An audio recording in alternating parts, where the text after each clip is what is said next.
I'm Alex back from Board Game Co. and today I'm reviewing Kalypso from Inside Up Games.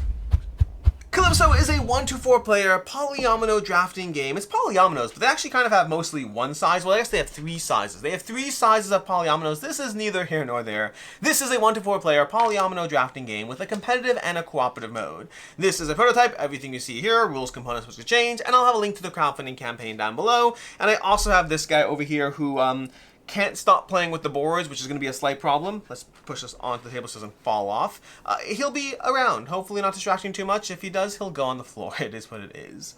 With that said, let's go ahead and walk you through this. I also want to call something out. I'm going to start off, because of the optics and the visuals over here, I'm going to call something out that I don't actually like. I'm hoping it's just a prototype issue. I don't yet know. We'll find out. And that is the material used on these boards is meant to be very friendly to these polyominoes. What that means is as I put a polyomino down on the board, like so, if I go ahead and rotate the board, it's not falling off. Like it's not, if you can go to full, nope, forget, no, it's still sticking.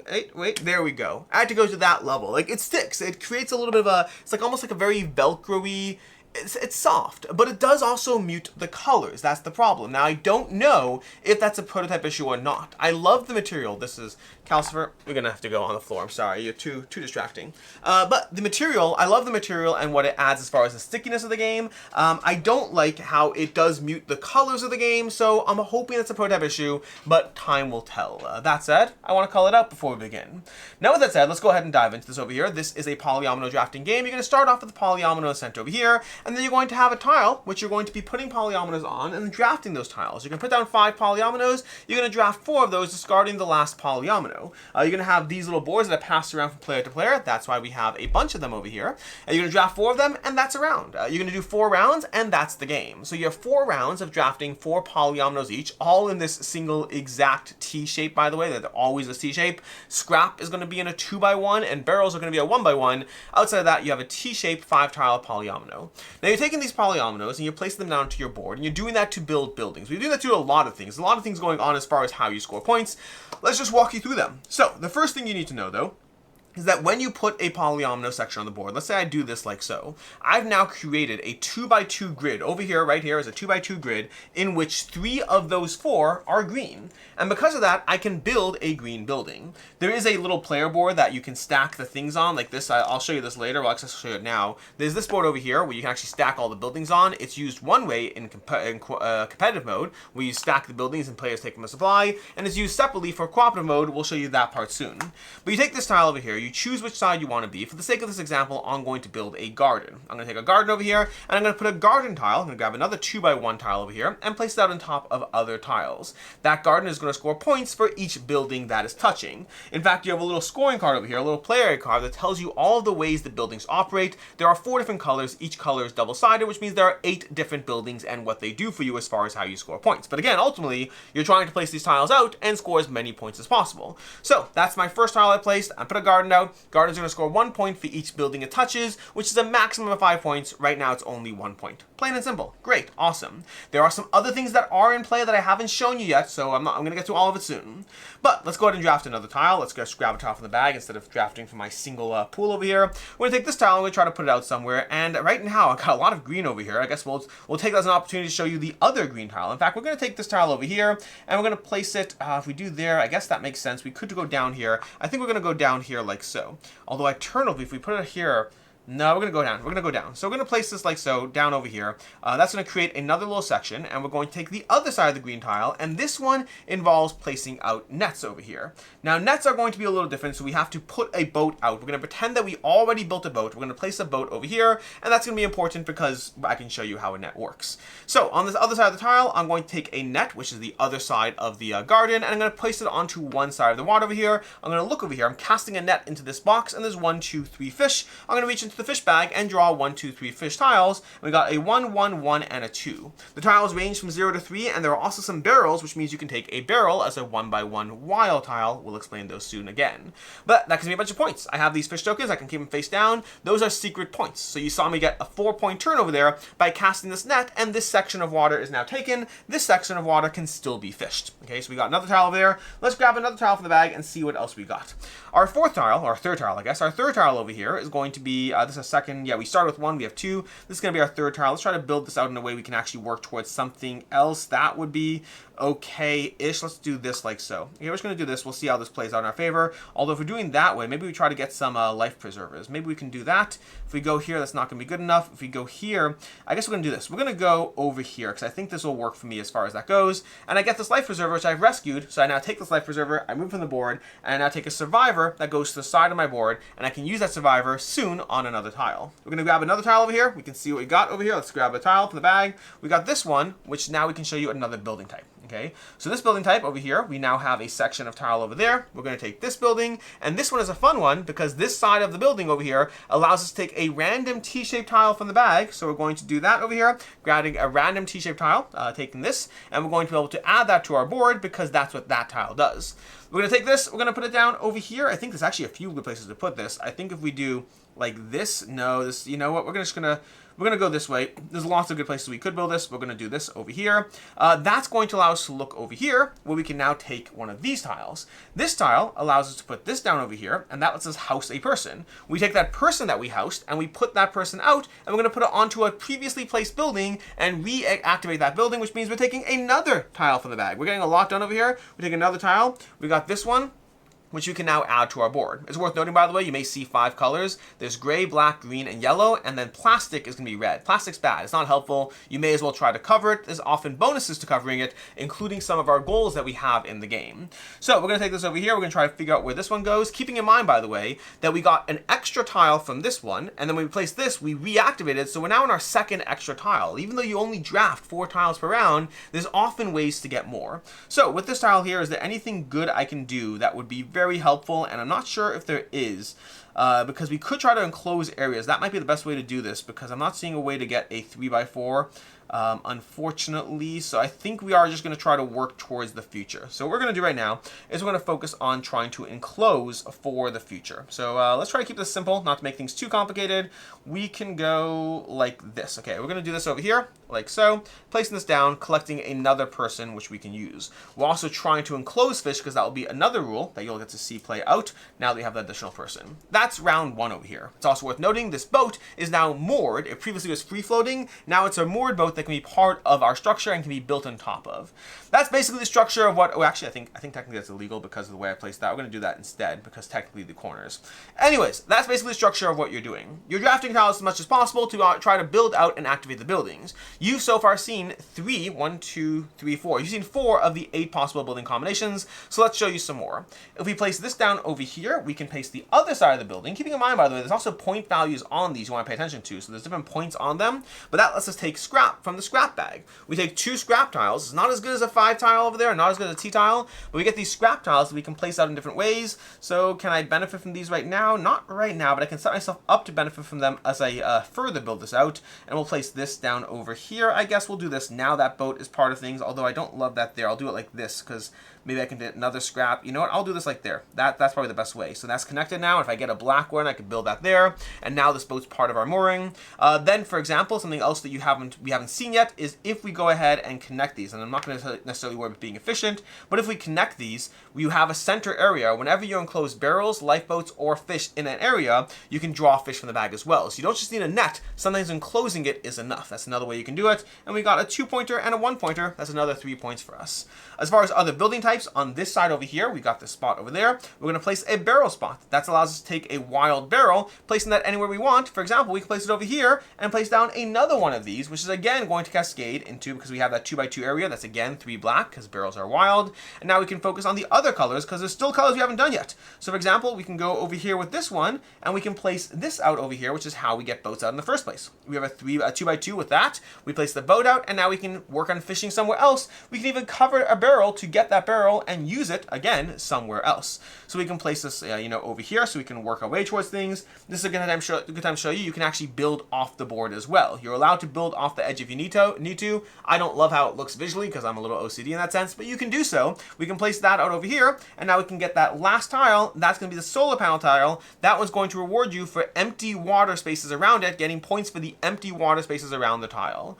Those are the 8 tile types. You've seen them all at this point. Once again, we have gardens, which score for buildings. We have nets, which fish. We have the 2 tiles that let you build more things, scrap and tea tiles, which go on the board. We have the house over here, which lets you rehome a person, reactivating a tile. We have the barrels that lets you go ahead and put a wild anywhere you want. Then you have the boats, which help you both build your structures as you connect them, but otherwise just get access to further reach of the ocean. And then lastly, we have the solar panels over here, which reward you for the empty spots around it.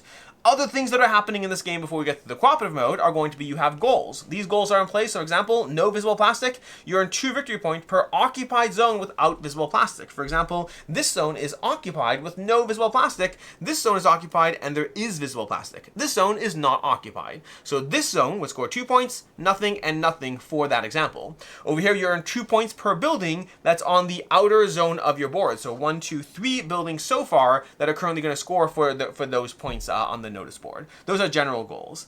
The last thing you have is you have a set of cards that you'll be drawing to assign to your other players. You'll be taking these cards each round and assign them to people, giving them effectively goals they have to work towards, where you'll tuck them underneath your board, and there's something they have to do. So you have to assign a fish and a garden to this or suffer the penalty, but there is at least a reward that you get when you do so. You choose these cards, you hand them to your opponents, you basically hand them a homework assignment effectively that does give you a little bit of a reward or a penalty depending on whether you do it.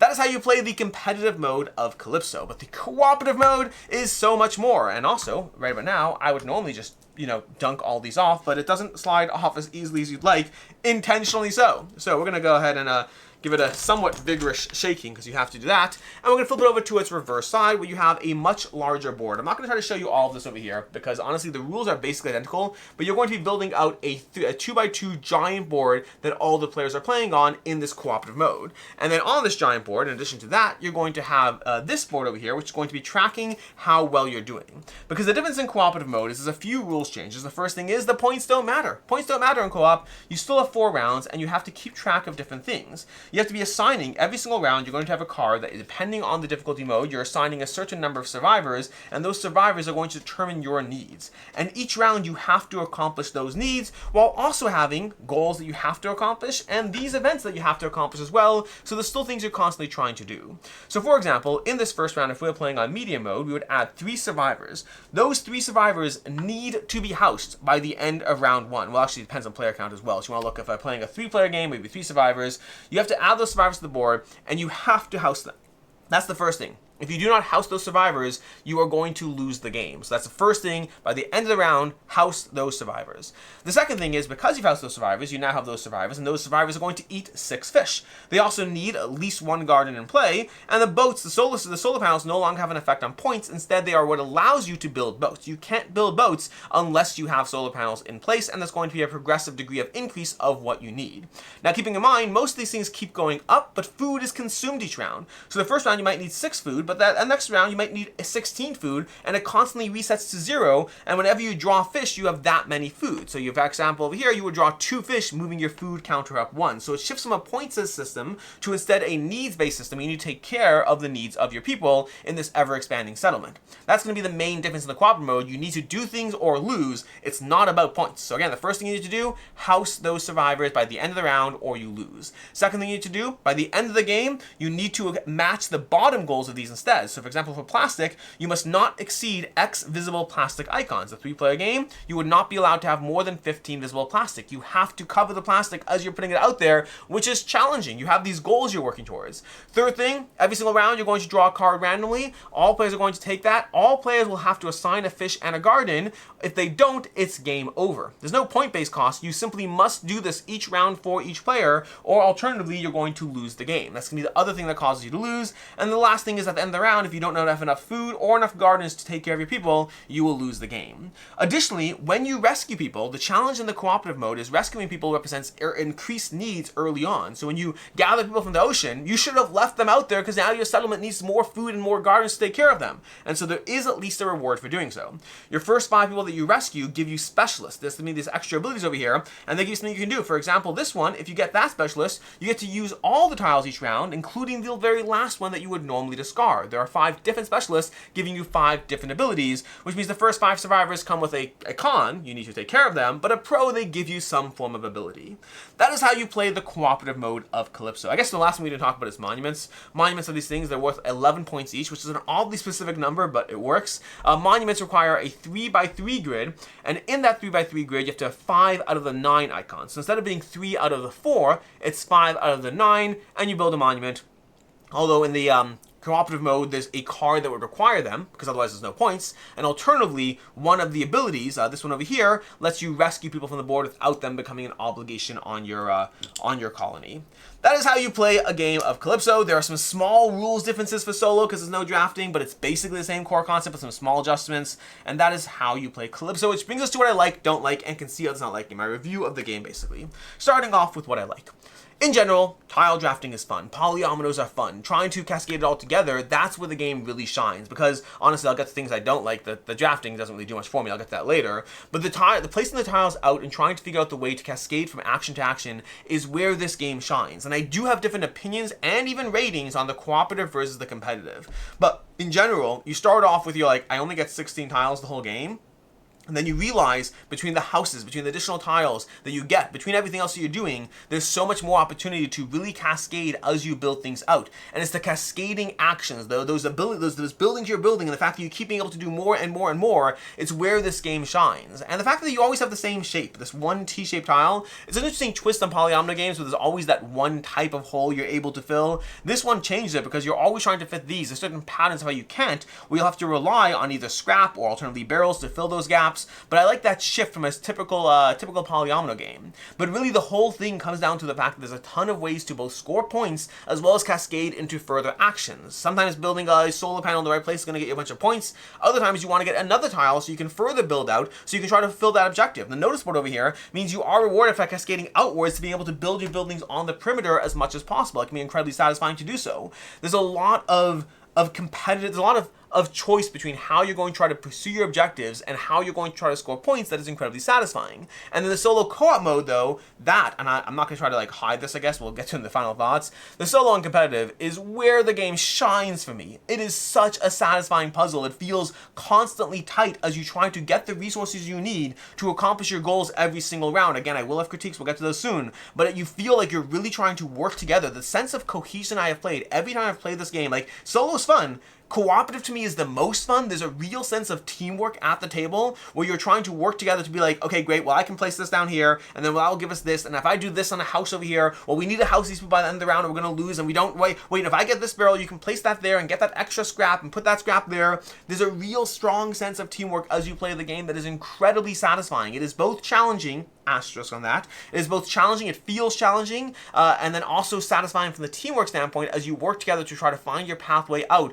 of whatever difficult spot you're in. It is such a satisfying puzzle. As far as what I don't like in the game, the biggest thing, well, let's talk about the competitive aspects in general. First of all, from a competitive mode standpoint, choosing the event that you hand to your neighbors to your left and right didn't really do anything for me. I almost wish it would just been a random event as opposed to oh, I'm going to think about what to penalize you with. I didn't care for that mechanic. It's not the mechanic where I have to do something that bothered me. It's the mechanic where I choose what I hand. You can make an argument there's a good reason for it, hurting a player who's what they're trying to do by trying to give them something to bother them. It just felt weird. I'd almost rather just do it randomly or just not have them or something else. I didn't care for the negative events in the competitive mode, especially not just I didn't care for the events, I didn't care for the way they were structured in the competitive mode. I'll say that the tile draft did not add any value to my life. You're drafting tiles, but there's not a strong sense of this tile is super essential. I'm going to look at what you're doing. I'm going to pass on to you. You kind of take what you're given. You make what you make what you can work with what you're given to a large extent, and so I didn't feel a strong sense of care about the drafting. I would have been equally compelled or intrigued by drawing a random tile from the bag, if that makes sense. And then lastly, the big complaint, because those are kind of small things really, the big complaint is going to actually be against the solo co-op, which is where I like the game more, which is, while the game feels hard, even on hard mode, there's 4 levels, learning, easy, medium, and hard, even on hard, while it feels challenging the whole way through, usually I get to the 4th round and we're able to kind of knock it out pretty quickly by the time you get to the 4th round, meaning it hasn't yet been as challenging as I would like. It actually reminds me a lot of Spirit Island in the sense that I always feel like we're really working under the gun and we have to make it work, and then I don't actually lose the game that often. Like, I've never lost this game solo or co-op. Never is a stretch. I haven't played it a ton yet, but I've played it enough that I have not lost a solo co-op, but it's always felt challenging. And I appreciate it more, the fact that it feels challenging, but I also kind of want it to actually be hard, too. I want to feel like I want to lose a little bit, not like a lot, but just enough to feel like it's really an accomplishment, if that makes sense. And that's something that I have, we'll get more into in the final thoughts, but that's the only real complaint I have. As far as what I can see I was not liking, there's no singular character in the solo or co-op. Well, I guess solo wouldn't be an issue. In co-op, there's no character, meaning it's not like I have my settlement, you have yours. It's kind of freeform. A cooperative game of this may as well be a solo game where you happen to be working with others. I like the sense of teamwork that can develop, but you can also have an alpha player, and it's not like you have your character and I have mine. We're just doing the same thing. You could place onto any space that I can place on, and so you might not like the fact that there's not like your thing in a cooperative game. There's just collaboration of opinions of what to do with the tile you happen to have drafted. I'll also say that it can be overwhelming to track actions, especially in co-op. This is true in competitive, but it's more so in co-op, meaning the fact that you have these cascading actions, I get this, I get a barrel, I place this, we get the fish, we close off an area. It can be a little overwhelming, especially at first, but even as you play it more, to track everything that's happening. And then lastly, I'll say that as much as I like the fact this is a shift on typical polyominoes because you have one shape, you might not like the fact this game has one shape of polyomino plus the peripheral other ones, but it's the one main shape that you're drawing out of the bag. As far as final thoughts on Kalypso, I really enjoy this game. The cooperative game is a strong game. It's a 4 out of 5 for me. The competitive game is a strong game. It's a 4 out of 5 for me. The cooperative is going to be higher. We'll get to that soon. But I enjoy the competitive puzzle. I enjoy the drafting. I enjoy the building up my little board. I enjoy the cascading actions. And despite being a 4 out of 5, I will possibly never play it again. Possibly. I haven't decided for sure. I will possibly never play the competitive version of this game again because I would just rather play this puzzle solo or cooperative. I play it competitively to show people if they want to see it, but I think I've played it competitively for the last time at this point. I've played it a few times competitively for the sake of reviewing it, but like I've gotten everything I need out of it. The cooperative mode is the challenge that I love. The cooperative to me is a 5 out of 5. This is going to be my third. I'm going to give Kalypso as a whole a 5 out of 5 because my preferred way is good enough, but like this is my third 5 out of 5 this year. Kalypso is a ton of fun as a cooperative or solo puzzle, and it really feels like a strong sense of teamwork, and it feels challenging the whole way through until you get to the final end. There are some small things. I should also note, I talked about this at the beginning, I have some small issues with the prototype and the visibility. That's definitely present. One thing I probably should have said that I don't like is when you do win at the end of it, you get usually halfway through the 4th round, you're like, okay, we did it all. And you don't finish the round. You don't need to. You've done everything you need to do. So it's usually 3.5 rounds, at least in my experience, which is a little anticlimactic, I think. Just the way it's structured, I almost wish there was a reason or incentive to finish the round, but at a certain point, you're like, we've done it. And that part always feels a drop anticlimactic. The thing I would love to see this game have, and to be clear, I would still give it a 5 out of 5 without these things, because I've had so much fun playing that solo and cooperative game, and it feels so much fun to work together, to build it out, and to cascade outwards. And there are some things, some of these things I'm going to do, some of these things I'm going to suggest are things I would likely do myself if they don't do it for me, because I think they'll enhance the game. And that is to give you more things in the competitive, in the cooperative mode, to give you more things that make it a more challenging experience, as well as making it a more variable experience. For me, I have found hard is the part where I'm most challenged on. Medium's like, and again, I haven't tried, I don't know if I've tried all of them. I haven't done learning. I think I've done easy, medium, and hard. Easy is a good learning game. Medium is a decent game, and hard is where it at least feels a little challenging, but I still feel like I have control over it.